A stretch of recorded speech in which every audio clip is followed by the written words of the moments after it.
सत्संग जी, प्रेम से कहना आज आप सबके दर्शन 2 महीने के अंतराल बाद हो रहे हैं और जितना ही प्यार आप सबके द्वारा यहाँ पहुँच रहा है उतना ही प्यार हृदय में दास के और सतगुरु माता जी के भी महसूस हो रहा है। इस प्रेम को देखकर, इस उत्साह को देखकर, इस नज़ारे को देखकर कि किस प्रकार यहाँ जैसे ही आगमन हुआ तो अभी से ही वो समागम की महक, सेवा की महक, खुशहाली की महक, सतगुरु की कृपा की महक यहाँ इन समागम ग्राउंड्स में फैली हुई है।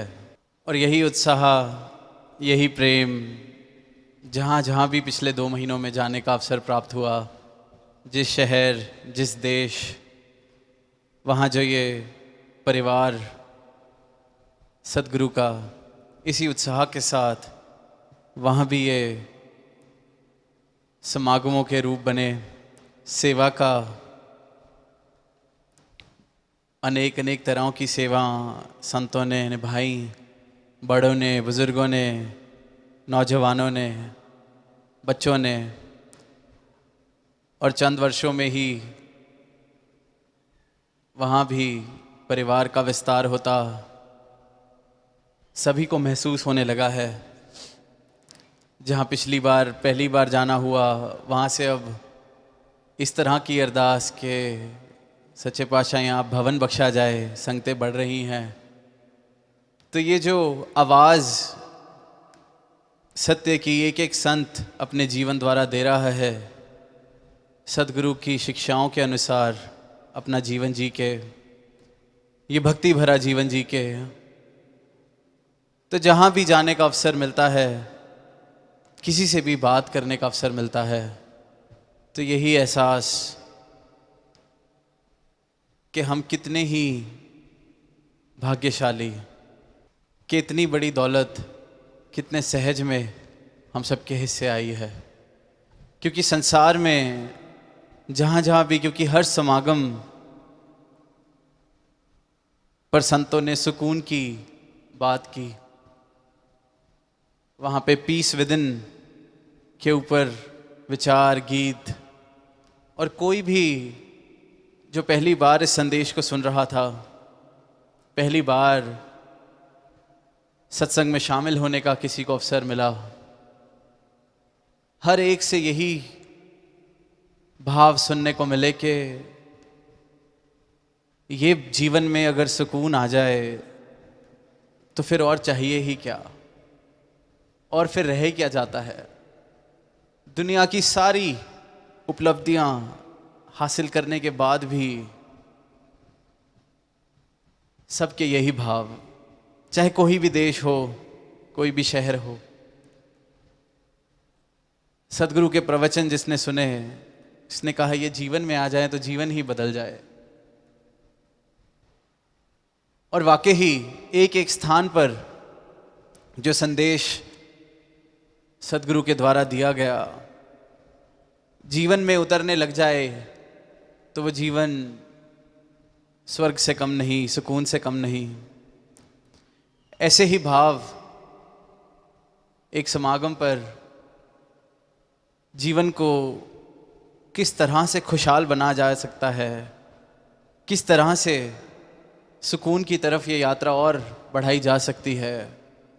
सतगुरु माता जी ने कहा कि जैसे पहाड़ हैं, वहाँ रास्ते नहीं होते, पर पैदल चल चल कर पगडंडियाँ बन जाती हैं। फिर वही पगडंडियाँ थोड़ी और बड़ी हो जाती हैं, वहाँ साइकिलें चलने लग जाती हैं, स्कूटर चलने लग जाते हैं। फिर वहीं पक्की सड़कें बन जाती हैं, तो रोड्स पर फिर गाड़ियाँ, ट्रक, फिर वही विस्तार उस रूप में उन पगडंडियों का इतना बड़ा हो जाता है कि कहाँ पहले सिर्फ एक पैदल यात्री चल रहा है, अब बड़े बड़े व्हीकल्स, बसें, तो सच्चे पातशाह ने कहा कि अपने जीवन में भी दुख को पगडंडियां ना बनाने दें, नेगेटिविटी को पगडंडियां ना बनाने दें, क्योंकि वो छोटी छोटी नेगेटिविटी, छोटे छोटे भाव, वैर के, नफरत के, ईर्ष्या के, निंदा के छोटे छोटे भावों से कहीं ये पगडंडियां इतनी बड़ी ना बन जाएं कि फिर दुख का ही आना जाना मेरे जीवन में चलता जाए। कहा कि अगर रास्ता बनाना है तो सुख के लिए, अपने जीवन में कुछ अगर नहीं दिख रहा जिससे सुखी हुआ जा रहा है, तो साथ वाले के जीवन में देख के अगर सुख दिख रहा है, उस सुख में खुद सुखी होना शुरू कर दो। तो वो जो छोटी छोटी सुख की पगडंडियां अपने लिए बनाओगे, सुकून की पगडंडियां अपने लिए बनाओगे, वो बड़े बड़े हाईवे सुकून के, सुख के जीवन में कब सहज में बन जाएंगे और जीवन फिर वाकई ही सुख और आनंद भरा हो जाएगा। और वही हालात सारी दुनिया में, दुख पे नज़र है, दुख अपना नहीं, इतना बड़ा भी नहीं, इतनी बड़ी बात भी नहीं, फिर भी पकड़े रखना,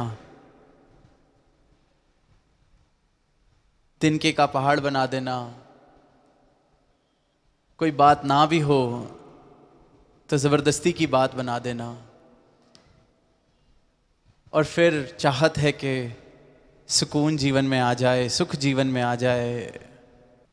इंसान ये यात्रा कर रहा है पर बेखबर कि इस यात्रा में आखिर जा कहाँ रहा है, पहुंच कहाँ रहा है, चाहता क्या है, क्या नहीं चाहता। ऐसी ही एक छोटी सी कहानी दास ने भी कहीं किसी समागम पर साझा करने का अवसर मिला कि एक बाज़ार में बहुत तेज़ एक घोड़े पर सवार एक व्यक्ति बाज़ार से दौड़कर जा रहा। घोड़ा बहुत तेज़ दौड़ रहा, तो जो 7 लोग खड़े थे बाज़ार में, उसमें से एक उसके जानने वाला, उसने ज़ोर से आवाज़ मार के पूछी कि इतनी जल्दी में कहाँ जा रहे हो। तो वो घोड़े पे सवार जो इंसान है वो कहता है कि घोड़े से पूछो, मुझे नहीं पता मैं कहाँ जा रहा हूँ, वो घोड़े से ही पूछ लिया जाए। तो जीवन पर हम सब भी सवार हैं बहुत तेज़ गति में, पर जा कह रहा है इंसान,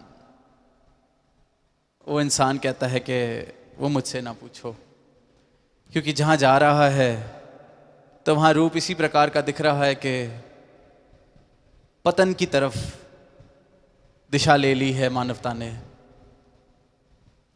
हमारे रिश्ते, हमारे सगे, हमारी मित्रताएं, सब में से प्रेम कहीं कम होता जा रहा है, और फिर यही शिकवा बन जाता है कि जीवन में प्रेम नहीं तो सुकून कहाँ से आएगा, कहाँ से फिर खुशियाँ आएंगी। और इसका बहुत बड़ा कारण है कि हम दिल की बात दिल से नहीं करते, मन में जो भाव हैं उनको कह नहीं पाते, जिससे जो कहना चाहिए उसके अलावा सारी दुनिया से कह देंगे। किसी ने अगर कोई गलती की है तो उस गलती को बढ़ा चढ़ाकर दुनिया में उसका ढिंढोरा पीट देंगे, पर शायद उससे बात नहीं कर पाएंगे। तो फिर शायर की वो पंक्तियां हैं कि गैरों से कहा तुमने, गैरों से सुना तुमने, कुछ हमसे कहा होता, कुछ हमसे सुना होता। कि जो गैर था उसको इस प्रकार से निमंत्रण दे दिया इस रिश्ते में, कुछ हमसे ही कह दिया होता, कुछ हमसे ही सुन लिया होता। तो अपने रास्ते में हम खुद ही दीवार बनकर, पत्थर बनकर बैठे हैं। जहाँ जहाँ भी आत्ममंथन किया जाएगा, जब जब भी आत्ममंथन किया जाएगा कि मेरे जीवन में अगर आनंद की, सुकून की कमी है, तो उसका कारण सिर्फ और सिर्फ मैं खुद हूँ। जिस पल, जिस वक्त ये एहसास मुझे हो जाएगा और मैं खुद को हटाना शुरू कर दूंगा, तो फिर वही सुकून वाला रास्ता, वो छोटी छोटी पगडंडियाँ, फिर वो सुकून के सुख के बड़े बड़े हाईवे मेरे जीवन में इस प्रकार बनने शुरू हो जाएंगे, जिन बातों को एक पल भी ध्यान देने की ज़रूरत नहीं, उन बातों को मैं पूरा पूरा दिन सोचकर बिता देता हूँ। किसी के कुछ कहने पर, जो मेरे जीवन में जिसका कोई भी मोल नहीं, ऐसे किसी इंसान के भी शब्दों पर मैं सोच सोच कर पूरा पूरा दिन बिता देता हूँ। तो सुकून कहाँ से आएगा, सुखी कहाँ से होएंगे? कभी कभी तो ऐसा लगता है कि इंसान कहता ज़रूर है कि मुझे सुखी होना है, मुझे आनंद चाहिए, मुझे सुकून चाहिए, पर लगता है ये सिर्फ शब्द हैं, क्योंकि जो कार्य, जिस तरह के कर्म इंसान करता है, डिसीजंस इंसान लेता है, चुनाव इंसान करता है, वहाँ से लगता है कि शायद इंसान को सुख से, आनंद से कुछ खास प्यार है नहीं। उसको दुखी होना ही पसंद है, परेशान रहना ही पसंद है, कुढ़ना ही पसंद है। आदत बन गई है बेकार की बातों पर उलझ जाने की, और फिर खुद उलझकर दूसरों को उलझाने का भी मन करता है। कहीं सुना कि किसी जंगल में एक गधे ने एक हाथी से कहना शुरू कर दिया कि इस हाथी का, इस जंगल का राजा शेर नहीं, मैं हूँ। तो हाथी ने एक दो बार कहा कि ये कैसी बेवकूफ़ों वाली बातें हैं, ये जंगल का राजा तो शेर है, क्यों ऐसी बातें करके अपना समय ख़राब कर रहे हो। फिर कुछ दिन बाद वो गधा मिला, फिर वही बात कि हाथी तू समझ जा कि अब इस जंगल का राजा मैं हूँ। 5-7 बार हाथी ने समझाने की कोशिश की, कहा कि तुझे सज़ा हो जाएगी, इस तरह के गुनाह मत कर, इस तरह की बातें मत कर। पर अब हाथी से रहा नहीं गया, पहुँच गया शेर के दरबार में, कहा कि मुझे सज़ा दिलवानी है इस गधे को। अब केस शुरू हुआ, वहाँ सुनवाई हुई, गधे को भी पेश कराया गया, और हाथी ने सारा बयान शेर के आगे रखा कि राजा, यहाँ ये गधा पूरे जंगल में कहता फिर रहा है कि वो जंगल का राजा है, आपकी तौहीन में ऐसे ऐसे शब्द बोल रहा है, मुझसे सहा नहीं गया, इसलिए आपके सामने इसको पेश करवाने की गुजारिश की, इसको सज़ा दी जाए, आप फैसला सुनाइए। सब कुछ सुनने के बाद जब शेर ने फैसला सुनाने की बारी आई तो कहा कि सारी बातें सुनने के बाद मैं सज़ा सुनाने के लिए तैयार हूँ, इस हाथी को 6 महीने के लिए जेल में डाल दिया जाए। वहाँ सारे हैरान, अब हाथी भी हैरान, कहता है कि जहाँपना ये क्या? तो जहाँपना आगे से कहते हैं कि जिस हाथी को इतनी समझ नहीं कि गधे की बात पर कितना ध्यान, कितना जोर देना है, सज़ा उसी को मिलनी चाहिए। पहले तो अपना दिमाग उसने इसकी बातों में आके ख़राब किया, वहाँ तक भी ठीक था, अब ये पूरा का पूरा दरबार सजवा के मेरा भी समय इसने गधे की वजह से ख़राब किया, तो सज़ा गधे को नहीं, इस हाथी को ही मिलनी चाहिए। और हमारा जीवन भी कुछ इसी प्रकार चलता है, खुद को ही सज़ा दिलवा देते हैं ऐसी बेतुकी बातों को ज़रूरत से ज़्यादा ध्यान देकर। जिस बात का, जिस इंसान का, जिस तौर तरीके का कुछ मेल ही नहीं, कुछ मोल ही नहीं। अब जब सदगुरु ने ब्रह्म ज्ञान दे दिया, अंधकार से प्रकाश की ओर का रास्ता दिखा दिया, और फिर मैं अंधकार वाली, भ्रांतियों वाली, अज्ञानों वाली, संसार वाली बातों में उलझ जाऊं, फिर फंस जाऊं, तो सज़ा मैं खुद को ही दिलवा रहा हूँ, सज़ा मैं साथ साथ काट रहा हूँ। फिर रोशनी से, प्रकाश से अंधेरे की तरफ खुद को धकेल लेता हूँ। तो ये जो अवसर मिला है, पहला अवसर कि ये तन, ये मानव जीवन, और फिर इतना बड़ा परोपकार, इतनी बड़ा रहम सदगुरु का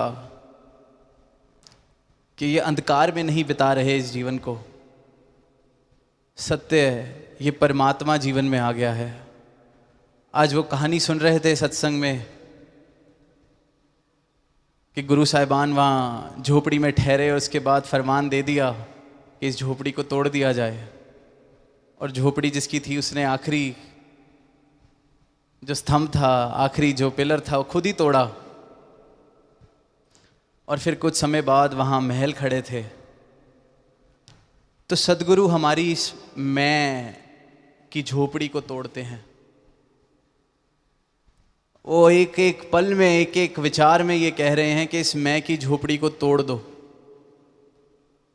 और फिर निरंकार का महल इस जीवन में बसेगा। मेरे मन से मैं अपनी इस मैं की झोपड़ी को तोड़ने को जिस दिन तैयार हो जाऊंगा, उस दिन निरंकार का महल साथ साथ सदगुरु की कृपा से मेरे जीवन में खड़ा होना शुरू हो जाएगा। पर इंसान उस झोपड़ी को खोने से डरता है।